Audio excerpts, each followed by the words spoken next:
usiku wa bahari ya Ninawi.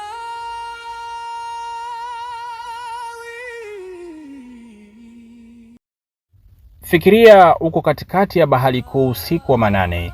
Dhoruba kali inatikisa chombo.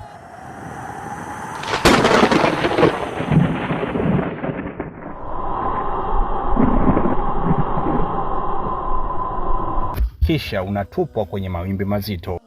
Ghafla, kiumbe kikubwa zaidi kuwahi kushuhudiwa baharini, samaki mkubwa, nyangumi, anakumeza mzima mzima bila kuvunja mfupa wako hata mmoja. Unajikuta uko hai, lakini ndani ya matumbo ya giza nene ambapo hewa ni ya shida na matumaini ya kibinadamu ni sifuri. Hili halikuwa jaribio la kubahatisha, zilikuwa ni data za Allah zilizopangwa kwa usahihi wa hali ya juu na kumfundisha mja wake siri ya unyenyekevu. Karibu katika uchambuzi huu. Leo tunazama katika kisa cha Nabii Yunus alayhi salam, amani iwe juu yake.